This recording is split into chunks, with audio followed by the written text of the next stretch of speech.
जय श्री राम भक्तजनों, आप सभी का स्वागत है हमारे YouTube चैनल पर। आज का प्रसंग है राजा दशरथ का प्राण त्याग तथा राजा के शव को तेल से भरी हुई नौका में सुलाना। यदि आप हमारे चैनल पर नए हैं तो हमारे चैनल को सब्सक्राइब करें और वीडियो को लाइक करें। राजा दशरथ कौशल्या को श्रवण कुमार के पिता के श्राप की बात बताकर श्री राम के वियोग से दुखी हो अपनी पत्नी से रोते हुए बोले, कौशल्य, अब मैं पुत्र शोक से अपने प्राणों का त्याग करूंगा। इस समय मैं तुम्हें अपनी आंखों से देख नहीं पाता हूँ, तुम मेरा स्पर्श करो। हा रघुनंदन, हा श्री राम, हा पिता के प्रिय पुत्र, हा मेरे बेटे, तुम कहाँ चले गए? हा कौशल्य, अब मुझे कुछ नहीं दिखाई देता। हा सुमित्रे, अब मैं इस लोक से जा रहा हूँ। इस प्रकार श्री राम माता कौशल्या और सुमित्रा के निकट विलाप करते हुए राजा दशरथ के जीवन का अंत हो गया। अपने प्रिय पुत्र के वनवास से शोकाकुल हुए राजा दशरथ आधी रात बीतते बीतते अत्यंत दुख से पीड़ित हो गए और उसी समय उन्होंने अपने प्राणों का त्याग किया। अयोध्या में लोगों की वह रात रोते कलपते ही बीती।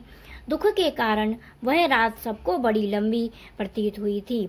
जब रात बीती और सूर्योदय हुआ तब राज्य का प्रबंधन करने वाले ब्राह्मण एकत्र हो राज दरबार में आए।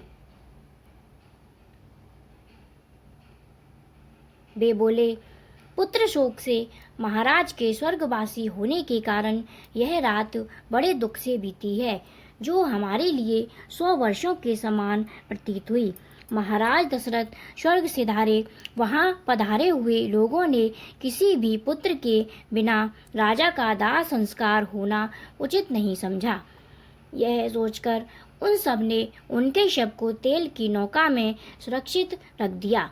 श्री रामचंद्र जी तो वन में रहने लगे और तेजस्वी लक्ष्मण भी श्री राम के साथ ही वन में चले गए। दोनों भाई भरत और शत्रुघ्न कैकय देश में नाना के घर में निवास करते हैं। इक्ष्वाकु वंशीय राजकुमारों में से किसी को आज यहाँ का राजा बनाया जाए, क्योंकि राजा के बिना हमारे इस राज्य को नाश हो जाएगा। जहाँ कोई राजा नहीं होता, ऐसे राज्य में अनीति फैल जाती है। अतः इस समय हमारी बात पर विचार किया जाए। मुनियों के ऐसे वचन सुनकर महर्षि वशिष्ठ ने मित्रों, मंत्रियों और समस्त ब्राह्मणों को इस प्रकार उत्तर दिया। राजा दशरथ ने जिनको राज्य दिया है, वे भरत इस समय अपने भाई शत्रुघ्न के साथ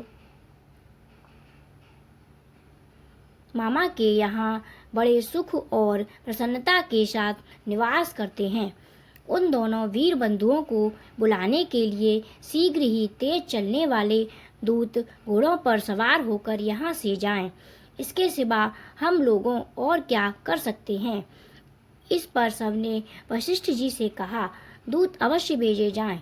उनका यह कथन सुनकर वशिष्ठ जी ने दूत को संबोधित करके कहा, तुम लोग शीघ्र ही घोड़ों पर सवार होकर तुरंत कैकय देश को जाइए।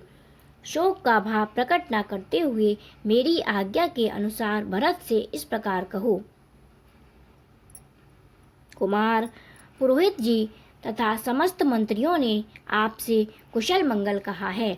आप यहाँ से शीघ्र चलें। अयोध्या में आपसे अत्यंत आवश्यक कार्य है, परंतु कोई रामचंद्र के वनवास और पिता की मृत्यु का हाल मत बतलाना।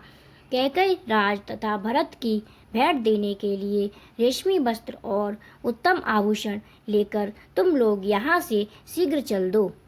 कैकय देश को जाने वाले दूत रास्ते का खर्च ले अच्छे घोड़ों पर सवार हो वहाँ से चले गए। वे दूत बड़ी उतावली के साथ चलकर रात में ही नगर में जा पहुँचे। आगे की कथा अगली वीडियो में बताएंगे।